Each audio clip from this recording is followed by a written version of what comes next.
ফিরলাম বিরতির পর। আপনারা দেখছেন নিউজ ভ্যানগার্ড, আর নিউজ ভ্যানগার্ডে এই মুহূর্তে আমি দীপেন রয়েছে আপনাদের সাথে। চোখ রাখছি আমরা পূর্ব ত্রিপুরা লোকসভা কেন্দ্রের ভোটের নানান খবরের দিকে। চলুন এই মুহূর্তে চোখ রাখি আমরা 58 পানিসাগর বিধানসভা কেন্দ্রে।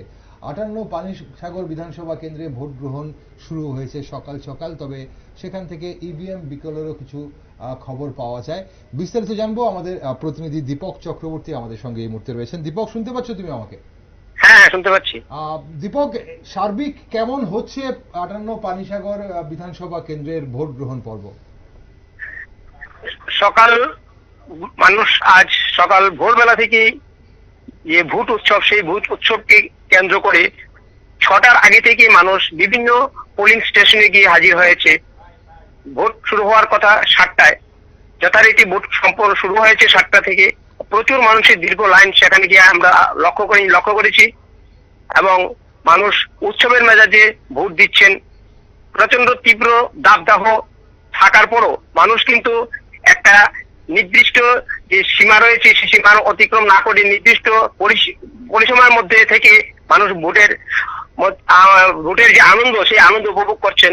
পক্ষান্তরে কিছু কিছু ইভিএম নষ্টের খবর যখন এসছে, তখন সেটা হলো 58 নং পানিসাগর বিধানসভা কেন্দ্রের অন্তর্গত 57 নং বুথ থুমছড়াইপাড়া। সেখানে সকালবেলা ভোর 5টা থেকেই ইভিএম নষ্ট। সেখানে যে প্রিসাইডিং অফিসার রয়েছেন, ওনার সঙ্গে যখন কথা বলেছি তখন উনি জানিয়েছেন যে তিনি বিষয়টি ঊর্ধ্বতন কর্তৃপক্ষের নজরে দিয়েছেন, আরো নজরে দিয়েছেন। ওরা আসলে পর ইভিএম ঠিক করার পর তাদের ভোট নেওয়া শুরু করা হবে। দীপক, আমরা তোমার পাঠানো চিত্রে আমরা দেখতে পাচ্ছি এই মুহূর্তে যে এই যে প্রচন্ড তাপপ্রবাহ চলছে, তার মধ্যে ভোটাররা রোদের নিচে দাঁড়িয়ে আছেন এবং সেখানে কোনো ছাউনির ব্যবস্থা করা হয়নি। সেখানে এই গরমে ভোটাররা কষ্ট পাচ্ছেন। ছাউনির ব্যবস্থা কেন করা হয়নি তা কি জানার চেষ্টা করেছো তোমরা?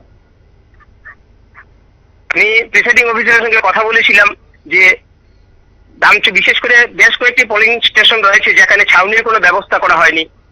ফলত মানুষ এই রোদের মধ্যে দাঁড়িয়ে ভোটাধিকার প্রয়োগ করতে তারা দ্বিধাবোধ করছে না ঠিকই, কিন্তু একটা যে প্রচন্ড দাবদাহ, এটাকেও তারা মেনে নিতে পারছে না। এই পক্ষান্তরে আমি যখন প্রিসাইডিং অফিসারের সঙ্গে কথা বলেছি তখন তিনি জানিয়েছেন বিষয়টি দামচড়া ব্লক আধিকারিকের গোচরে দিয়েছেন, মহকুমা শাসকের গোচরে দিয়েছেন, যাতে করে সেখানে ছাউনির ব্যবস্থা করা হয় বা এবং পানীয় জলের কোনো ব্যবস্থা আছে কিনা যখন জানতে চাই তখন তারা বললেন যে এটাও করানো হবে।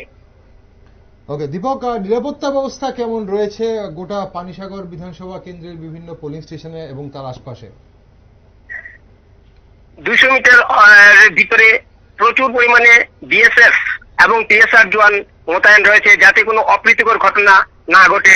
প্রত্যেকটি পোলিং স্টেশনে এখন পর্যন্ত তেমন কোনো দুর্ঘটনার খবর এখন পর্যন্ত আসেনি। নিরাপত্তা আঁটো করে রাখা হয়েছে যাতে কোনো ধরনের অপ্রীতিকর ঘটনা না ঘটে। বিভিন্ন রাজনৈতিক দলের পোলিং এজেন্টরা ভেতরে আছে কিনা? বিভিন্ন রাজনৈতিক দলের যে পোলিং এজেন্টরা রয়েছে তারা বিভিন্ন পোলিং এজেন্ট হিসেবে ভিতরে রয়েছেন এবং একটা সবচেয়ে বড় জিনিস লক্ষ্য করা গেছে যে টিপলাচড়ার দালং পাড়াতে যে একটি পোলিং স্টেশন রয়েছে, সেখানে গিয়ে দেখতে পাই যে ওখানে বিজেপি শাসক দল বনাম বিরোধী দল যে দুটি তাদের বাইরে যে ইয়েরা বসে অফিস করেছে 200 মিটারের বাইরে, সেখানে তারা একে অপরের সঙ্গে মত বিনিময় করছে। 4 চক্র পান করে তারা একত্রিত হয়ে নিজেরাই ভোটাধিকার প্রয়োগ করছেন। ওকে, একটা শেষ প্রশ্ন দীপক, তোমার পাঠানো চিত্রে আমরা দেখতে পাচ্ছি একজন অন্যভাবে সক্ষম একজন ভোটার ভোটের লাইনে দাঁড়ানোর জন্য বা ভোট দিয়ে হয়তো প্রবেশ করে বেরোচ্ছেন বা প্রবেশ করছেন দেখা যাচ্ছে, কিন্তু এবার বলা হচ্ছিল যে যারা অন্যভাবে সক্ষম তাদেরকে বাড়ি বাড়ি ভোট আনা হবে ইলেকশন কমিশন থেকে। তাহলে কেন অন্যভাবে সক্ষমরা এখানে ভোট দিতে এসেছেন, কোনো কিছু জানো কিনা সে ব্যাপারে? এটা হয়েছে দামছড়া কাসকো পাড়াতে মিজোরাম থেকে যারা এসেছিল শিবিরবাসীরা, তাদের ভোট নেওয়া হচ্ছে সেই কাসকো পাড়াতে। সেই কাসকো পাড়াতে সেখানে ছাউনি দেওয়া হয়েছে তারা কমিটির পক্ষ থেকে, এবং সেই যে মহিলা একজন বিকলাঙ্গের মতো প্রায় অর্ধাংশ, তিনি ঠিক মতো হাঁটতে পারেন না, চলাফেরা করতে পারেন না। ওনার সঙ্গে যে আমি কথা বলেছি ওনার ঠিক মতো কথাটাও বলতে পারছেন না। তখন অন্যজন পাশের সঙ্গে যে লোকটা আছে সেই লোকটা বললো যে উনি কথা বলতে পারছেন না, হ্যাঁ উনি এখানে এসে ভোট দিয়ে যাচ্ছেন। তখন আমি সেই ফুটেজটা নেই, কিন্তু এই বিষয়ে ঊর্ধ্বতন কর্তৃপক্ষের সঙ্গে যোগাযোগ করা সম্ভব হয়নি, কারণ তারা অত্যন্ত বিজি ছিলেন এবং সেখানে প্রচন্ড ভিড় ছিল, অসংখ্য কিন্তু ধন্যবাদ। সেখানে কোনো স্ট্রেচারের কোনো ব্যবস্থা ছিল না। ওকে, অসংখ্য ধন্যবাদ দীপক তোমাকে আপডেট দেওয়ার জন্য আমাদের। দর্শক বন্ধুরা, আপনারা শুনছিলেন পানিসাগর বিধানসভা কেন্দ্রের থেকে আমাদের প্রতিনিধি দীপক চক্রবর্তী সরাসরি আপনাদের সামনে তুলে ধরলো পানিসাগর বিধানসভা কেন্দ্রে ভোট গ্রহণ কেমন চলছে। এই মুহূর্তে আমরা শুনবো সংশ্লিষ্ট ভোটাররা সেখানকার কি বলতে চেয়েছেন, চলুন একবার শুনে নিই। সকাল 7টা থেকে বিকাল 5টা পর্যন্ত শুরু করা লাগে। আগে এখানে সরকারিভাবে একটা নিয়ম দিছে।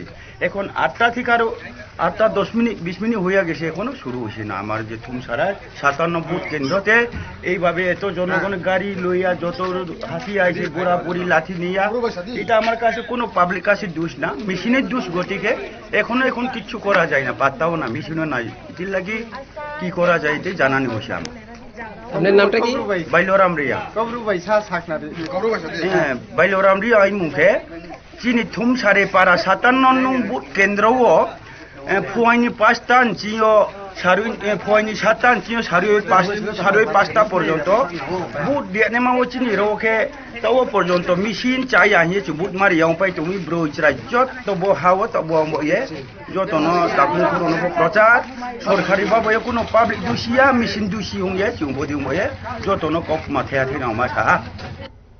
ইভিএম বিকল হয়ে যাওয়ায় ভোটারদের অসন্তুষ্টি প্রকাশ আপনারা দেখছিলেন সেই পানিসাগর বিধানসভা এলাকার থুমছাড়া পাড়া বিদ্যালয়ে। সেখানে যে পোলিং স্টেশনটি রয়েছে সেখানে ভোট গ্রহণ 8টা 20 পরও শুরু হয় বলে খবর এবং ভোটাররা বিরক্তি প্রকাশ করছিলেন। সেখানে প্রিসাইডিং অফিসারের কি বক্তব্য আছে চলুন আমরা একবার শুনে নিই। প্রিসাইডিং অফিসারের সেখানকার প্রিসাইডিং অফিসার কি বলতে চেয়েছেন সেই পোলিং স্টেশনে। শুরুর আগেই ইভিএমটা খারাপ হয়ে গেছে। কটার থেকে? এটা ধরে না 5টা 10 সাড়ে 5টা। এই বিষয়ে কারে জানানো হয়েছে? সেক্টর অফিস এসডিএম তারা কি রেসপন্স? তারা আইতাছে। আপনার নামটা? সঞ্জীব কুমার নাম। চলুন আপনারা দেখলেন পানিসাগর বিধানসভা কেন্দ্রের সেখানে বিভিন্ন ভোটের বিভিন্ন চিত্র। পাশাপাশি চলুন আমরা এবার একটু চোখ রাখি যেখানে প্রাক্তন মন্ত্রী ভগবান দাস উনি ওনার ভোটাধিকার প্রয়োগ করেছেন এবং সাংবাদিকদের মুখোমুখি হয়ে উনি কি জানিয়েছেন, কি বলবেন?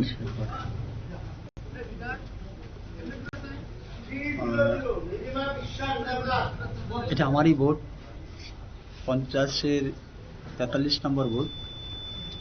আর আমি এই মুহূর্তে আমার ভোট প্রদান করলাম দেশের উন্নয়নের স্বার্থে। এই দেশের কৃষক, গরিব, যুবা সকল অংশের মানুষের উন্নয়নের স্বার্থে এবং মজবুত দেশ গঠনের স্বার্থে আমি আমার ভোট প্রদান করলাম। সত্যি আজকে খুব ভালো লাগলো। এই লোকসভা নির্বাচন অত্যন্ত গুরুত্বপূর্ণ নির্বাচন প্রত্যেকটা ভারতবাসীর জন্য। তো আমি এর জন্যই গর্বিত যে আমি আজকে আমার নিজ কেন্দ্রে নিজ ভোটে এসে আমি আমার ভোট প্রদান করেছি। আর সব থেকে বড় বিষয়, আমি এই মুহূর্তে বিভিন্ন পোলিং স্টেশন আমি যেটা ঘুরেছি এবং দেখলাম ভোটারদের মধ্যে একটা ব্যাপক উৎসাহ। আমরা যেমন এটা নির্বাচন না, এটা একটা উৎসব, বোঝাই যাচ্ছে না। প্রত্যেকটা ভোট কেন্দ্রেই ভোটারদের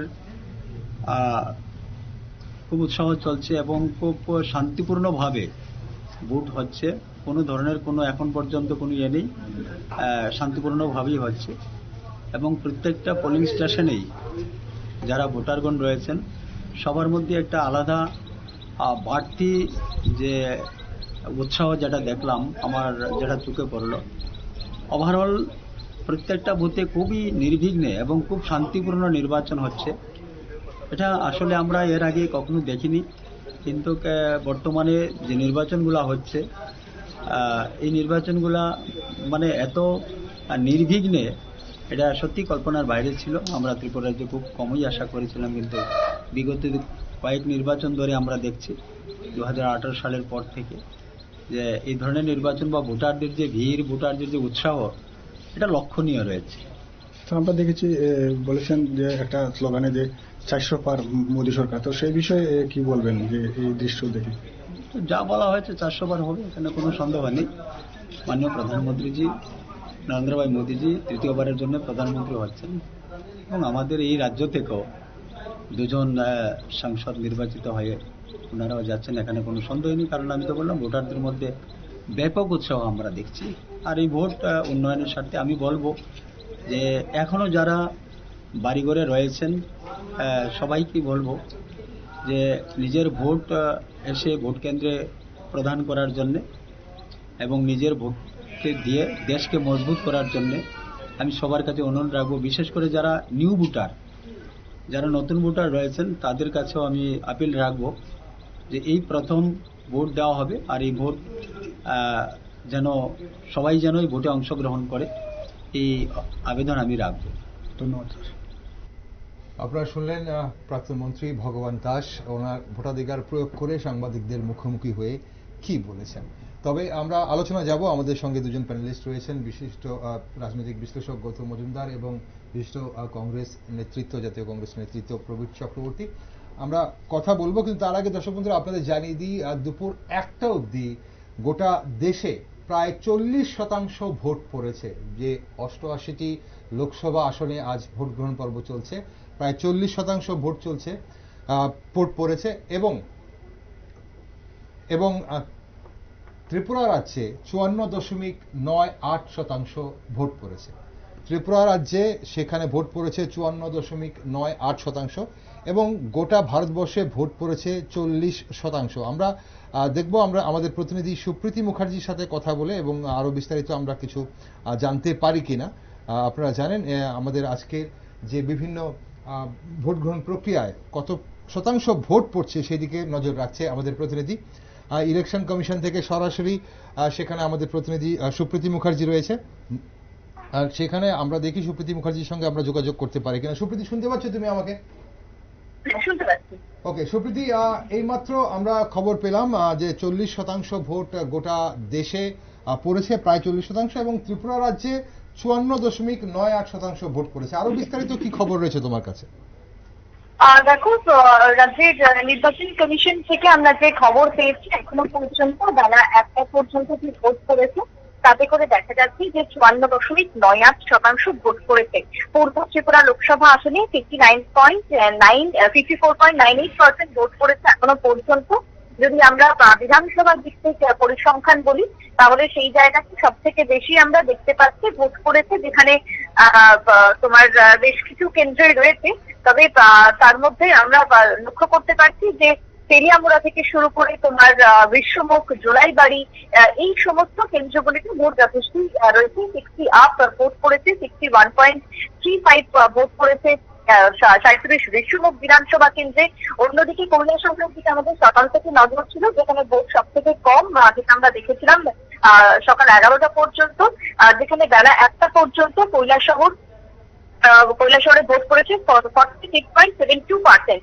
অর্থাৎ যদি আরেকবার প্রথম থেকেই বলি তাহলে রামচন্দ্রঘাটে ভোট পড়েছে 55.75%, অন্যদিকে খোয়াইতে 57.38%, আসারামবাড়িতে তোমার ভোট পড়েছে 56.86%, তোমার কমলপুরে ভোট পড়েছে 53%, তেলিয়ামুড়াতে 56.51%, কৃষ্ণপুর পড়েছে 57.06%, ঋষ্যমুখে পড়েছে 61.35%, জোলাইবাড়িতে পড়েছে 61.29%, মরুতে পড়েছে 59.65%, সাবরুমে 59.9%, অমরপুরে তোমার অমরনগরে তোমার পড়েছে 54.11%, অমরপুরে 57.6%, পর্বতে পড়েছে 56%, রায়না ভ্যালিতে পড়েছে 54.09%, কমলপুরে 55, সুরমাতে 52, আমবাসাতে 54, করমছড়াতে 53.92, সংলুজে পড়েছে 55, পাবিয়াছড়াতে 53.33, কটিকায় পড়েছে 53%।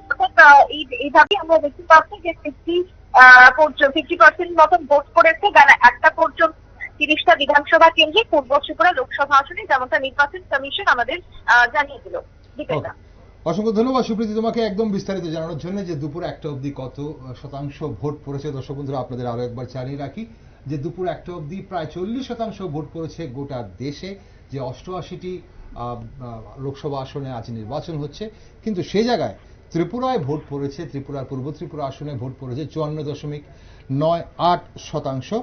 সেই জায়গায় সবচেয়ে বেশি ভোট পড়েছে 37 এবং 38 এই দুটো বিধানসভা কেন্দ্রে, সেখানে প্রায় 60%-র ওপর ভোট পড়েছে ঋষ্যমুখ এবং জোলাইবাড়িতে 61.35 এবং 61.29%। আর সর্বনিম্নর দিকে যদি আমরা যাই তাহলে 55 বাগবাসায় 48.39% এবং 53 কৈলাসহরে 46.72%।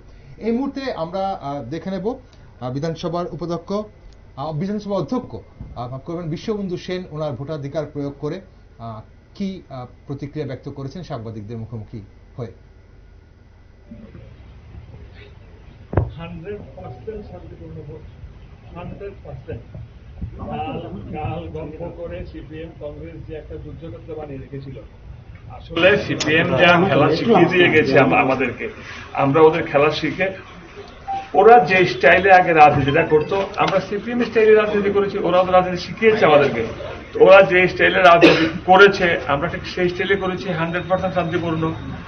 আর্মি দিয়ে ভরিয়ে রেখেছে, বিএসএফ দিয়ে ভরিয়ে রেখেছে। আপনারা সাংবাদিক ভাই বন্ধুরা বলুন, এটা কি যুদ্ধক্ষেত্র? 100% শান্তিপূর্ণ ভোট চলছে। মানুষ আপন খেয়ালে, আপন উৎসাহে, আপন মনে যাকে যাকে ভোট দেবার তাকে ভোট দিচ্ছে। এবং এই ভোটে মহারানী কৃতি সিং দেব বর্মন মহোদয় যে যাই বলুক, যে যাই লিখুক, কয়েক লক্ষাধিক ভোটে জিতবে। 56 কেন্দ্রে ভোটের প্রেসকম ব্যবধানটা বাড়বে কি কমবে? বাড়বে তো নিশ্চয়ই। কত হবে আশা করা যাচ্ছে? এবারে যদিও আমি গণক নই কিংবা এসবাদার নই, তবু আশা করি 18 থেকে 20-22-এর মধ্যে থাকবে আমাদের লিডিংটা, বিজেপি লিডিংটা। ওকে, আপনারা শুনলেন বিশ্ববন্ধু সেন কি বললেন। আসবো আমাদের আজকে দুজন প্যানেলিস্ট রয়েছেন। প্রবীণবাবু, সিপিআইএম যে খেলা শিখেছে সেই খেলা শিখে গেছি আমরা।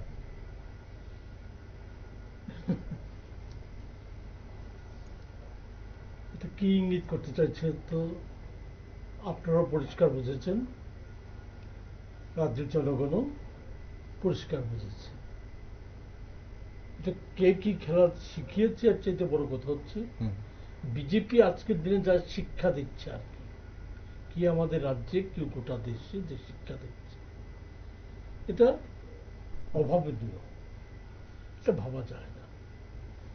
মানুষকে ভীত সন্ত্রস্ত করে তোলা, এ হচ্ছে তাদের একটা অন্যতম থিওরি। এই রাজ্যের মধ্যে ভীত সন্ত্রস্ত করে তোলা, অরাজকতা, উচ্ছৃঙ্খলতা একটা চরম পর্যায়ে নিয়ে গিয়েছে। 23-এর বিধানসভা নির্বাচনে প্রশাসন অনেকটা সক্রিয় ছিল, এর ফলে বাইক বাহিনীর আমরা তেমন কোনো তাণ্ডব দেখিনি। কিন্তু গতকালকে আমি শুরুতেই বলেছিলাম যে গতকালকে বিভিন্ন জায়গায় একটা চিহ্নিত ভোটারদেরকে ভোট কেন্দ্রে না যাওয়ার জন্য একটা হুমকি ধমকি বাইক বাহিনী কর্তৃক রাজ্যের চিহ্নিত সমাজদ্রোহীরা, নানা জায়গার সমাজদ্রোহীরা তাদেরকে নিয়ে জোর করেছে আপনার পূর্ব সংরক্ষিত আসনে, যেটা আমরা পশ্চিমে দেখেছিলাম। বাইরে একটা মানে রাজ্যের বিভিন্ন প্রান্ত থেকে সেখানে জোর করা হয়েছিল, তাদেরকে দিয়ে বলা যায় ভোটটাকে প্রহসনে পরিণত করা হয়েছিল। পূর্ব ত্রিপুরাতেও সেই প্রচেষ্টা নিয়েছিল গতকালকে থেকে। আজকে আমি শুরুতেই বলেছি কতটা হয়েছে এখনই ঠিক বলতে পারছি না। ভোট শেষ হতে হতে আমরা সব খবর পেয়ে যাব, দলগতভাবে আমাদের কাছে খবর আসছে। আমার কাছে যতটা খবর এসেছিল তার ভিত্তিতেই আমি প্রথম বলেছিলাম। এখন নতুন করে এখানে বসে এই সমস্ত বক্তব্য শুনে কিছু বলার কোনো সুযোগ নেই। আমাদের সবটা বিষয় জানতে হবে, বুঝতে হবে, বুঝে আমরা যা বলার আমরা বলবো।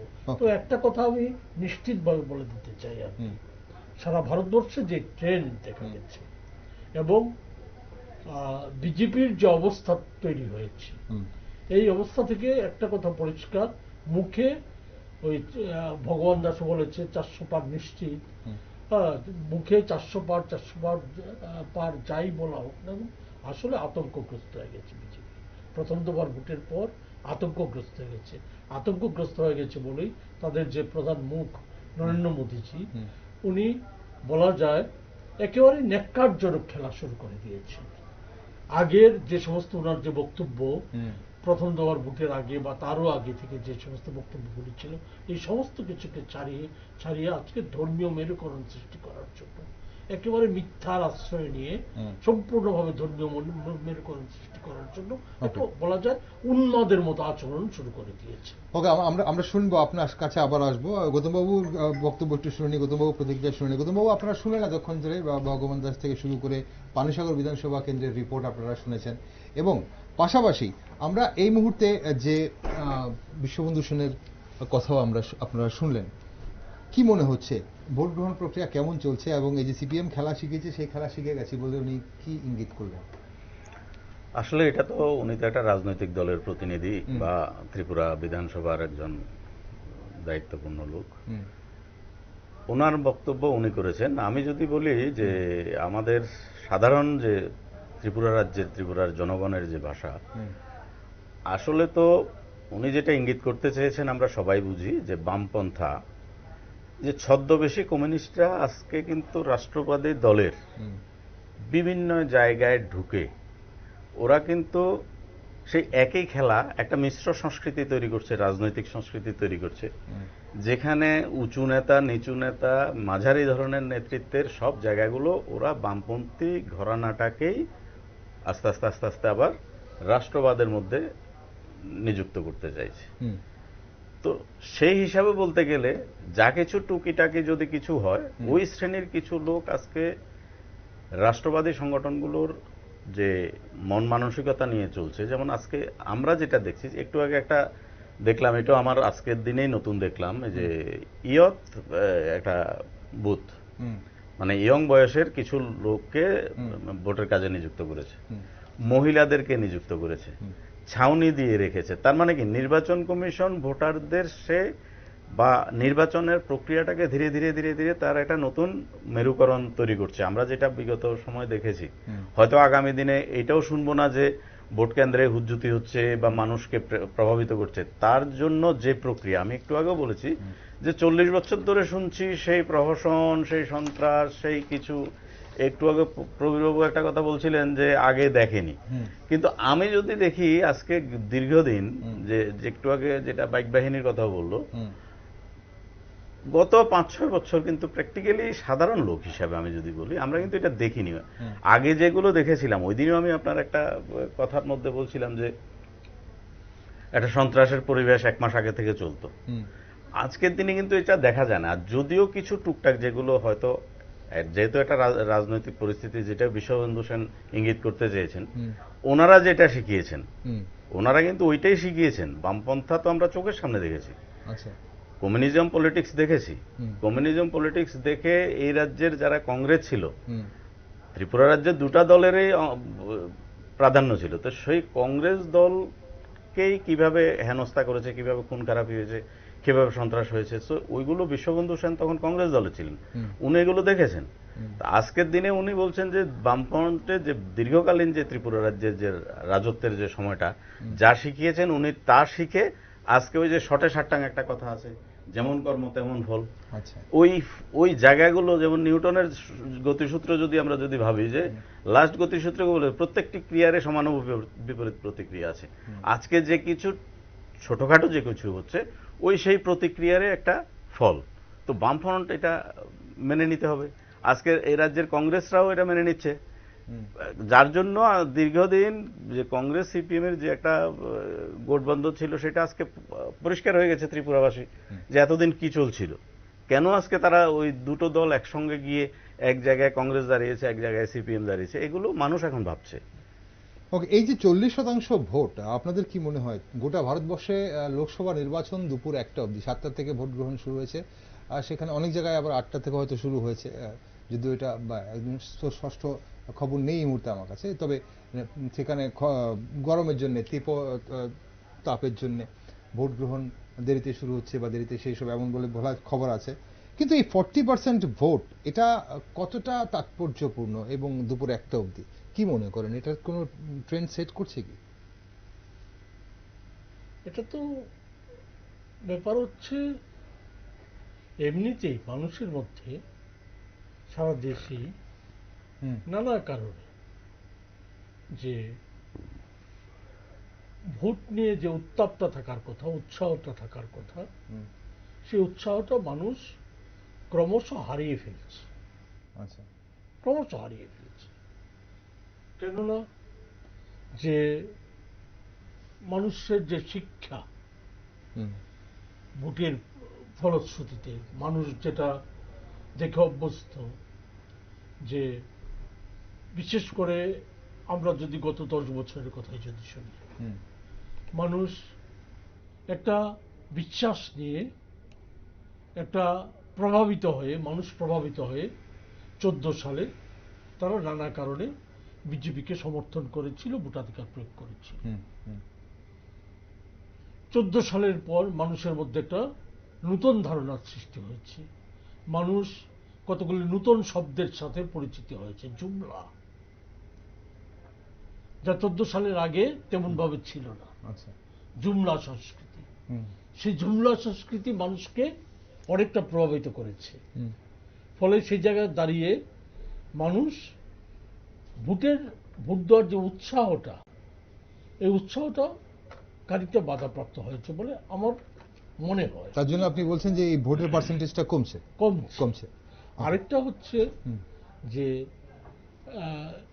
সাধারণত আমরা যেটা দেখে অভ্যস্ত, যে শাসক দলের প্রতি যদি একটা সমর্থনের প্রতি যদি একটা উন্মাদনা থাকতো, উন্মাদনা দেখা যেত, তাহলে ভোট কাস্টিংটা তুলনামূলকভাবে বেশি হয়।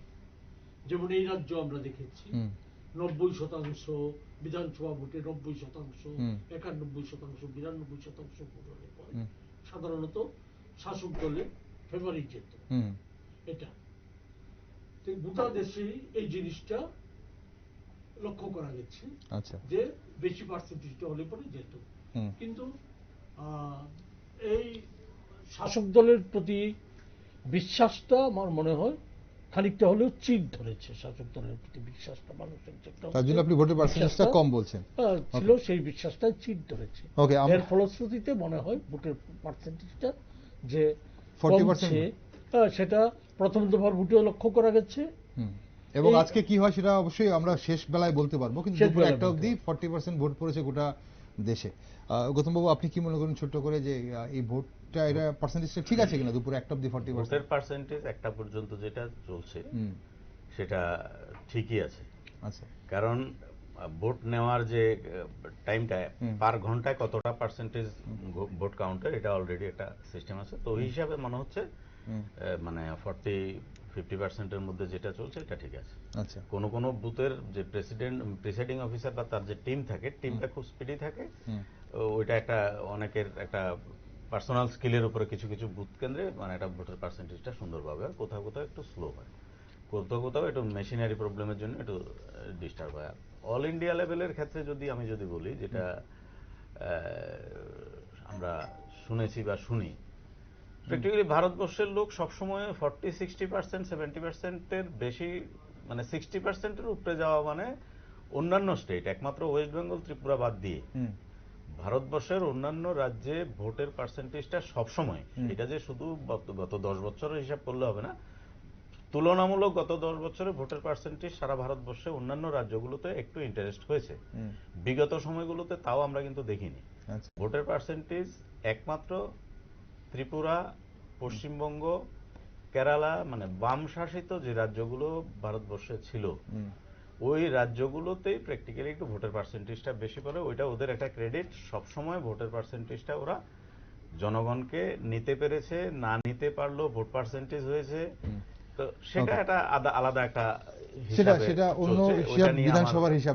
আমরা এই মুহূর্তে, তবে সারা ভারতবর্ষে যে পার্সেন্টেজটা চলছে সেটা আপনি বলছেন সেটা ঠিক আছে। এই মুহূর্তে আমরা একটু চলে যাব আমাদের মন্ত্রী শুক্লাচরণ নোয়াতিয়া। উনি ভোটাধিকার প্রয়োগ করেছেন এবং ওনার ভোটাধিকার প্রয়োগ করেছেন। উনি প্রয়োগ করার পর সাংবাদিকদের মুখোমুখি হয়ে ওনার কি প্রতিক্রিয়া ব্যক্ত করেছেন, চলুন আমরা একবার শুনে নিই। আজকে আমার এই আত্রে চোলাইবাড়ি বিধানসভা কেন্দ্র, আমরা মোটামুটি আমাদের কাছে খবর এসেছে এক-দুইটা স্পট বাদে সব জায়গাতেই মোটামুটি ভালোভাবে বুথ চলছে, ভোট গ্রহণ হচ্ছে শান্তিপূর্ণভাবে। কিছু জায়গাতে কিছু আমাদের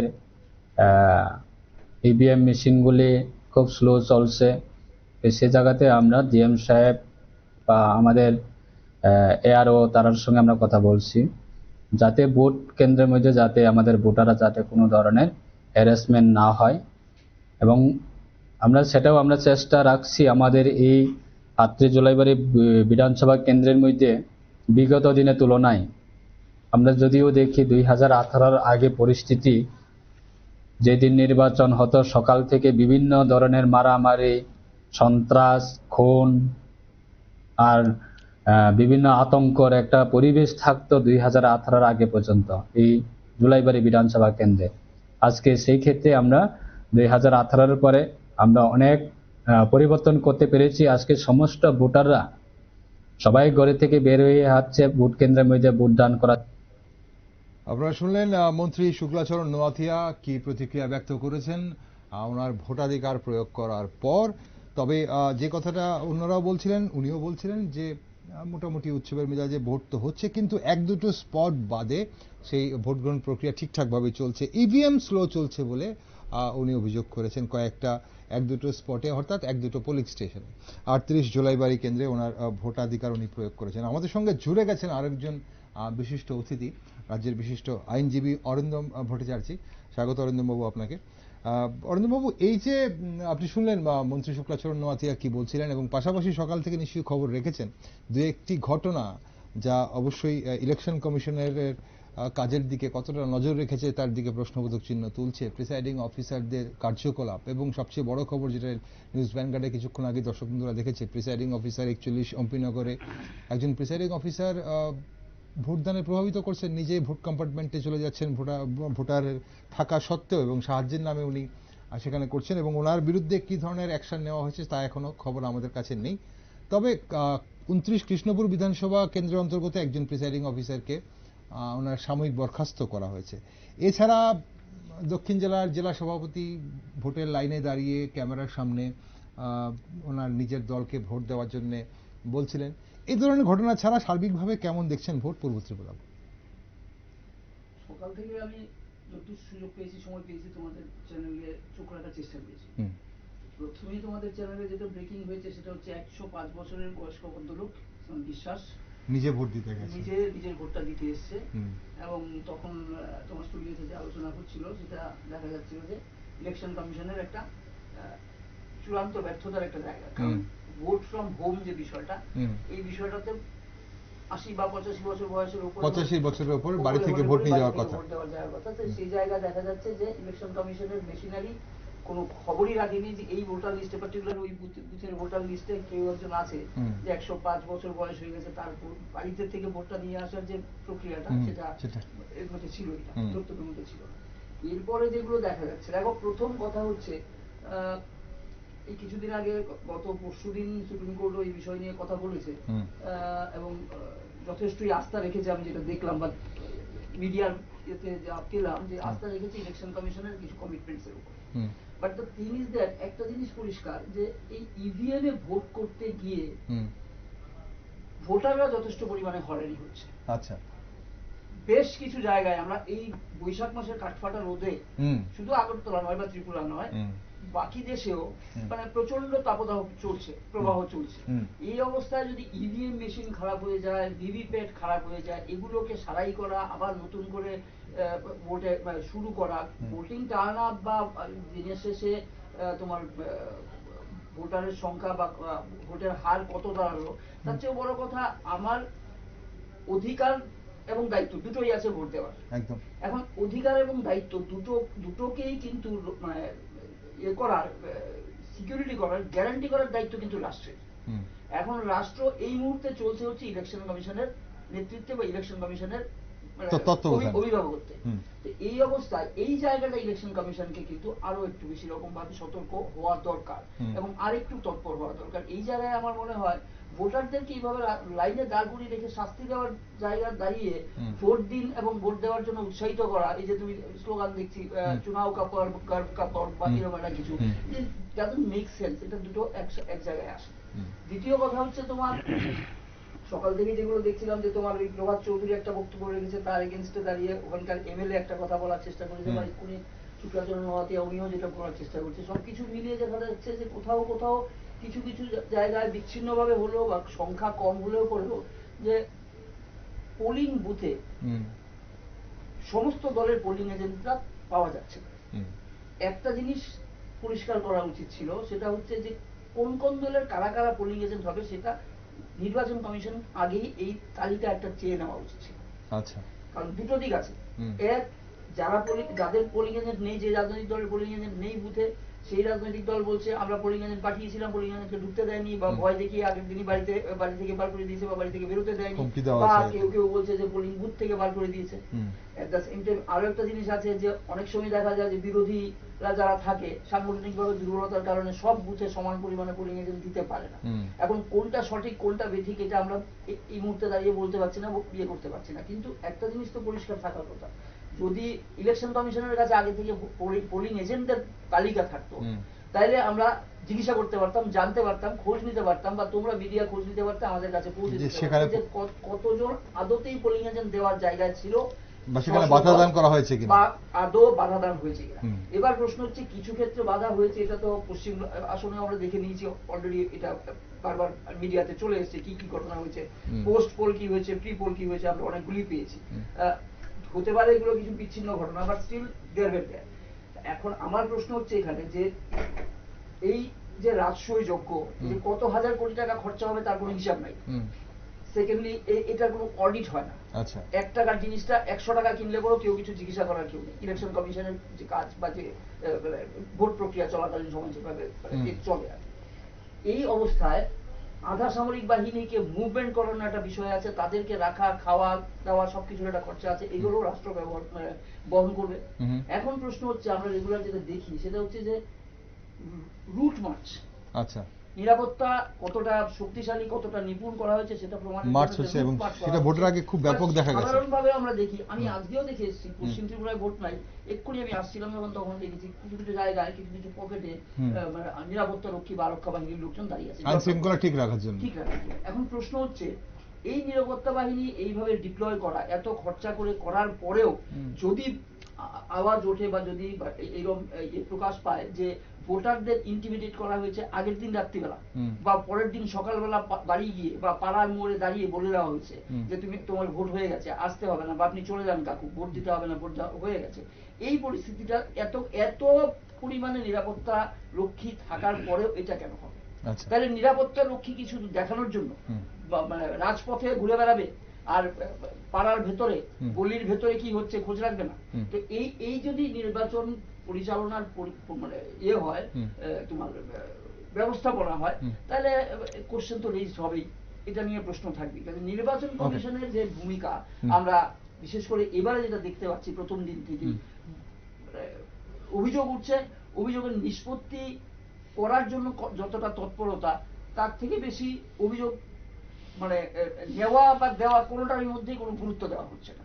এইরকম একটা পরিস্থিতিতে নির্বাচন কমিশন সম্পর্কে কিন্তু আরেকটু বেশি রকম ভাবে মিডিয়ার অন্তত সজাগ হওয়ার দরকার এবং মিডিয়াতে এই বিষয়গুলি আলোচনায় আসা উচিত যে সত্যিকারের অর্থে যদি ভোটটা করতে হয় কে জিতবে কে হারবে, কারা সরকার করবে, কারা সরকার থেকে বেরিয়ে যাবে, that is something different. But first of all election কমিশনের যে ভূমিকা, নির্বাচন করানোর যে প্রক্রিয়াটা, সেই প্রক্রিয়াটা যে কথাগুলো দেওয়া হয় নির্বাচন কমিশন থেকে ভোট গ্রহণের পূর্বে সেগুলো কতটা পালন করা হয় সেদিকে অবশ্যই আমরা নজর রাখছি এবং আমরা বিভিন্ন যে আজ যে চিত্র ফুটে উঠছে নির্বাচনে সেগুলো আপনাদের সামনে তুলে ধরছি। দর্শক বন্ধুরা, আপনাদের জানিয়ে রাখি যে এই মুহূর্তে নিউজ ভ্যানগার্ডে সকালবেলা থেকে আপনারা কিন্তু পূর্ব ত্রিপুরা আসনের বিভিন্ন লোকসভা আসনের যে ভোট গ্রহণ পর্ব চলছে সেই আসনের বিভিন্ন রকম চিত্র আপনারা দেখছেন। সেখানে প্রিসাইডিং অফিসার অনৈতিক কাজ করছে থেকে শুরু করে 105 বছরের ব্যক্তি নিজে ভোট দিতে গেছেন, কোথায় উৎসবের মেজাজে ভোট হচ্ছে, কোথায় ছাউনি ছাড়া ভোট হচ্ছে, কোথাও অন্যভাবে সক্ষম ব্যক্তিকে ভোট গ্রহণ করাতে ভোট কেন্দ্রে নিয়ে আসতে হচ্ছে। সেই সব চিত্র আপনারা দেখছেন। আরও কি হয়, আরও কি হবে, পাশাপাশি কত শতাংশ ভোট পড়েছে সেদিকেও কিন্তু আমরা নজর রাখছি এবং নজর রাখবো। তাই একটা ছোট্ট বিরতি নিচ্ছি এই মুহূর্তে। বিরতির পর আমরা ফিরে আসবো, আপনার সঙ্গে থাকুন।